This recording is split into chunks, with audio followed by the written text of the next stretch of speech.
Hi everyone. Today I would like to ask you something that might hit a little close to home.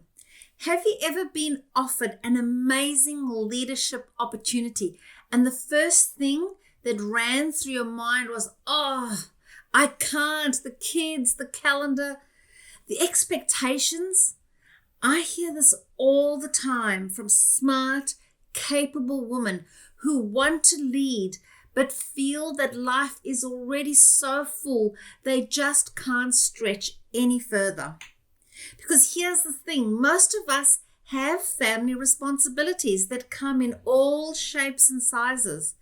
You might be a parent juggling school and drop-offs and dance classes, and you might be caring for an aging parent or navigating actually both. Or maybe you're the one that everyone turns to when life gets messy and you're trying to be everything to everyone. Very often we are the glue, the planners, the fixers, the go-to for all the things. And while we do it with so much love, it's also exhausting.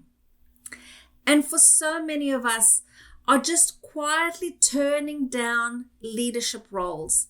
Not because we're not capable, not because we don't want them, but because we're scared and we can't stretch anymore without snapping. We say things like, it's not the right time, or my family needs me right now, or I know my boss will want me to be on call. But let's be honest, when is the right time really? Here's what I want to offer today. Leadership doesn't have to come at the cost of your family, but it does require a new kind of strength, not just outer strength, not just time management or delegation. I'm talking about inner fitness. So what is inner fitness? Well, it's the emotional and mental stamina to show up for what matters most, even when life feels so full. It's the ability to honor your values and set boundaries and manage your energy and lead with clarity, even when everything around you is moving so fast. It's what allows you to say yes to yourself without the guilt, and to others, without the resentment. Because leadership isn't just about climbing corporate ladders. It's about building the internal strength to reach our career goals without burning out. So how do we start flexing our inner fitness muscles? So number one, stop waiting for balance and start creating harmony. So many of us actually have guilt. So you need to name that guilt and what's behind it and ask for help and say yes to support. Number four is to set boundaries to protect your energy. And number five, you need to redefine what all in actually looks like. Let's talk about the leadership shifts that will help you step into leadership on your terms. Let's start with stop waiting for balance and start creating the harmony in your life. We've been sold the idea of balance like it's some magical life state where work and home are perfectly aligned and no one is crying in the pantry. Yeah, you or your toddler. Well, life isn't a seesaw. It's more like a messy orchestra. Some instruments are louder on some days and some notes are off sometimes, and some weeks feel like a jazz session with no sheet music in sight. Instead of chasing balance, ask yourself, what matters most right now? And how can I make space for that without the guilt? Harmony is not about doing everything. It's about doing the right things with intention. It might be stepping into a leadership role that really lights you up, even if dinner is toast and tea or you have to get Uber Eats. It might mean saying yes to that stretch project and no to the third load of laundry, because guess what? It'll still be there tomorrow. So when you focus on creating harmony instead of balance, you free yourself up from the impossible pressure to get it right all the time. And that's inner fitness at work. It's knowing you can bend without breaking. Let's talk about guilt as a leader with family responsibilities. So many of us are in that situation. So inner fitness comes when you name the guilt and its source. It's that sneaky voice that says, if you take that role, your kids will suffer. Or if you go into that leadership retreat, you're a bad daughter. Guilt thrives in the hearts of women who care deeply. And because we care, we carry it around with us. And inner fitness helps you recognize that guilt. So ask yourself, what exactly am I feeling guilty about? Is it missing the school drop-offs, not being home for dinner, not attending every meeting? Getting specific helps you separate real conflict from perceived expectations or our internalized pressure. Your growth is not a threat to your family. I know from my personal experience, I became a much better mum when I worked on my inner fitness and said yes to life. Your success doesn't take away from your well-being. In fact, you rising up gives them permission to rise too. Your kids, your partners, or your parents, they need to see what it looks like when a woman leads with courage and conviction. When she says, I'm worthy of this. Here's another leadership shift that will help you step into leadership on your terms. So ask for help and say yes to support. And this is a big one. So many of us wear our independence like a badge of honor. I've got it. I'll figure it out. I'll make it work. But let me say this. Asking for help isn't a weakness. It's wisdom. It's true leadership.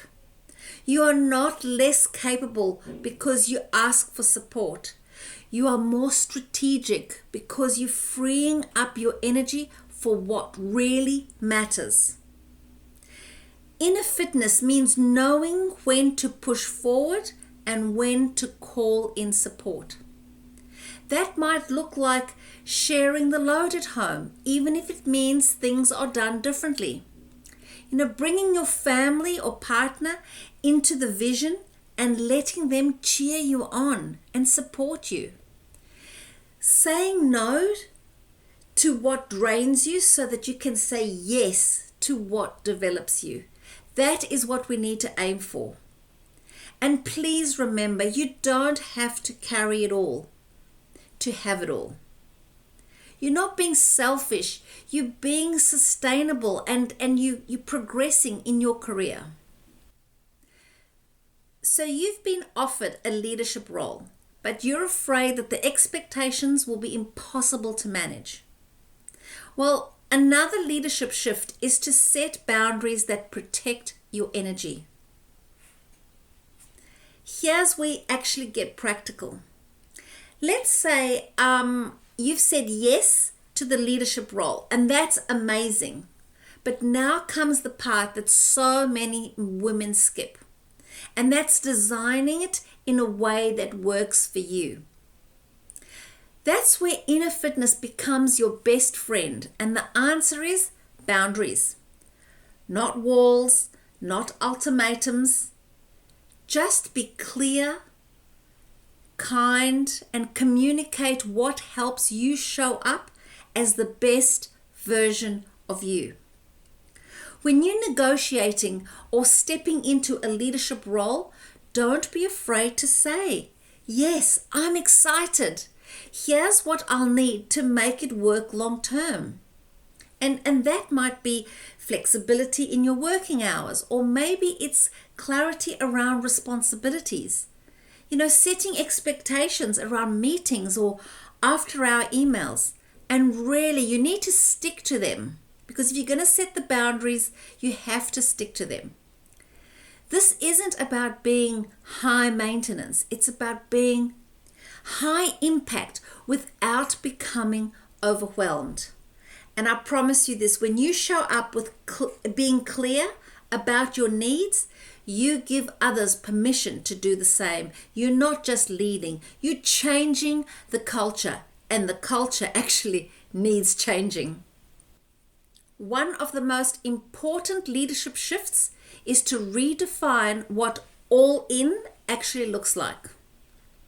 So let's talk about one of the most outdated but unfortunately still common expectations, that to be a good leader, you have to be always on, available, answering emails at midnight, always going above and beyond.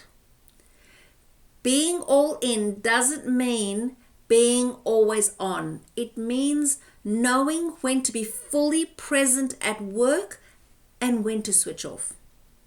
So instead of trying to out-hustle everyone, model a new way.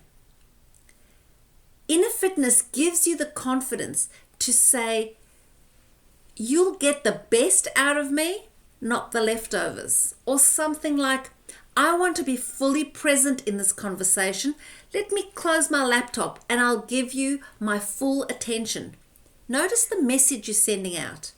Or saying something like, I'm offline after 6 p.m. so that I can recharge. And I encourage you to do the same. Trust me, the people who matter will respect it. And the people who don't, well, you probably don't want to emulate them anyway. When you model healthy ambition, your team learns to do the same. You create a culture that values impact over hours and energy over just being plain exhausted. You can lead powerfully without giving every last drop of yourself. It's not just good leadership, it's sustainable leadership. Are you a leader with family responsibilities and you've been offered a promotion and you're wondering if you can say yes to that leadership role and still honor your family and your health and your time? I want you to ask yourself, is it the role or the fear? Is it really your family saying no, or is it you preemptively saying no to yourself? You don't have to do it like everyone else. You can lead your way with heart and with inner fitness as your superpower. And here's what I'd like you to hear from all of this. Yes, you can. You can lead your way. You can negotiate what you need. You can show up as a loving daughter, a present parent, and a partner, and honestly, a powerhouse leader. You don't have to shrink to fit the role. You can shape it around your life, your values, and a schedule that supports you. This was something that I did throughout my career. It was in a time way before work from home. And I chose my job couldn't be done part-time. So I chose to go into consultancy. And it's working out solutions and being creative about what actually works for you. So say yes, even if your voice shakes, and say yes, even if dinner is takeout tonight.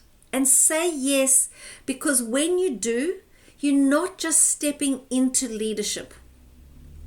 You're showing others what's possible when women show up, set boundaries, and build that inner fitness. That's when you lead with heart. So if this video resonated with you and if you found it valuable, hit the like or share it with someone who needs to hear this, and subscribe for more leadership insights. I would love to hear your story and your thoughts on this, so drop a comment below. The time for empowered leadership is now, and if not now, when?